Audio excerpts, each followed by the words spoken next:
இரவில் I could not sleep at all.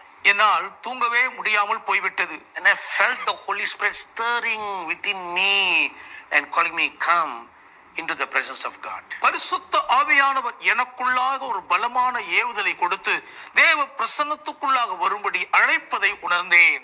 As soon as I knelt down, நான் முழங்கால் படியிட்டது உடனேயே I heard the still small voice of the Spirit of Christ speaking within me. கிறிஸ்துவின் ஆவி எனக்குள்ளே இருந்து அமர்ந்த மெல்லிய குரலில் பேசுகிற சத்தத்தை கேட்டேன். And he mentioned the names of two particular beasts that are going to arise soon. அதி சீக்கிரத்தில் எழும்ப போகிற இரண்டு குறிப்பிட்ட மிருகங்களின் பெயரை அவர் குறிப்பிட்டார். These two beasts are mentioned in the book of Job. இந்த இரண்டு மிருகங்களும் யோபு புஸ்தகத்தில் சொல்லப்பட்டிருக்கின்றன. So that was another word that I will bring to you in the coming days. ஆகவே இனி வரும் நாட்களிலே நான் அதை கர்த்தருடைய வார்த்தையை உங்களுக்கு முன்பாக கொண்டு வருவேன். And several months ago, பல மாதங்களுக்கு முன்பு another word of the Lord came to me. மற்றும் ஒரு கர்த்தருடைய வார்த்தை எனக்கு வந்தது. That the four beasts that the prophet Daniel saw are going to arise in your days. தானியேல் தீர்க்கதரிசி கண்ட 4 மிருகங்கள் உங்கள் நாட்களிலே எழும்ப போகிறது என்று சொன்னார். And right before this live telecast, இந்த நேரலை ஒளிபரப்பு ஆரம்பிப்பதற்கு முன்பாக when I came and stood before this pulpit, நான் வந்து இந்த பிரசங்க பீடத்துக்கு முன்பாக நின்றபோது I bowed my head to pray. ஜெபிப்பதற்காய் தலை வணங்கி நின்றேன். And as I was praying, நான் ஜெபித்துக் கொண்டிருக்கும் போதே I was taken into a vision. நான் ஒரு தரிசனத்துக்குள் கொண்டு போகப்பட்டேன். And I saw exactly as how it is written in Revelation chapter 9. வெளிப்படுத்தின விசேஷம் 9ஆம் அதிகாரத்தில் சரியாக எழுதப்பட்டிருக்கிற பிரகாரமாக நான் பார்த்தேன். Verse 14 and 15. 14ம் 15மான வசனங்களில். So I saw like looking down at the area where the Euphrates wilderness is.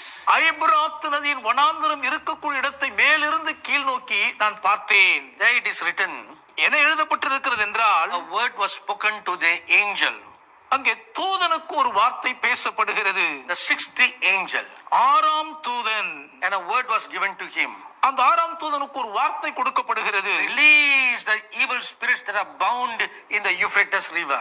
ஐபிராத் என்னும் பெரிய நதியண்டையிலே கட்டப்பட்டிருக்கிற பொல்லாத அசுத்தாவிகளை அவிழ்த்து விடு என்று சொல்லுகிறார்கள். That's what you read here. அதைத்தான் இங்கே நீங்கள் படிக்கிறீர்கள். But in the vision I saw, ஆனால் நான் பார்த்த தரிசனத்தில் this mighty angel standing there. அந்த பலமுள்ள தூதன் அங்கே நிற்கிறார். And as I was looking, நான் பார்த்து கொண்டிருக்கும் போதே he turned and looked at me. அவர் திரும்பி என்னை பார்த்தார். And he spoke these words. இந்த வார்த்தைகளை என்னோடு பேசினார். Just like these 4 fallen angels bound in the river Euphrates, ஐபிராத் நதி அருகே விழுந்து போன இந்த 4 தூதர்களும் கட்டப்பட்டிருக்கிற வண்ணமாகவே there are many such places on the earth இந்த பூமியில் இப்படிப்பட்ட பல இடங்கள் இருக்கின்றனவாம். where these fallen angels who turn like beasts are bound.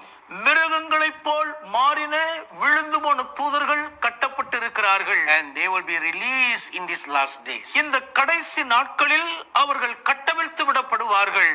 As the coming of the Lord Jesus draws near, கர்த்தராகிய இயேசுவின் வருகை சமீபித்து வருகிறபடியால், and Satan will be cast down to this earth, சாத்தான் இந்த பூமியின் கீழே தள்ளப்பட்டு போவான். then all these beasts will arise to work together with him. சாத்தானோடு கைகோர்த்து வேலை செய்யும்படி இந்த மிருகங்கள் எல்லாம் எழும்பி செயல்படும். That is why the Holy Bible says அதனால் தான் பரிசுத்த வேதாகமம் சொல்லுகிறது, that the day will be Jacob's trouble. அந்த நாள் யாக்கோபுக்கு இக்கட்டு காலம். Jeremiah chapter 30 verse 7. எரேமியா 30ஆம் அதிகாரத்தின் 7ஆம் வசனம். Such a great trouble that the world has never seen before. இதுவரை இந்த உலகம் இதற்கு முன்பு ஒருபோதும் கண்டிராத அளவுக்கு மகா கொடிய பெரும் இக்கட்டது. Those words are from the Lord Jesus himself. அந்த வார்த்தைகள் நேரடியாக கர்த்தராகிய இயேசுவானவரிடமிருந்தே வருகின்றன.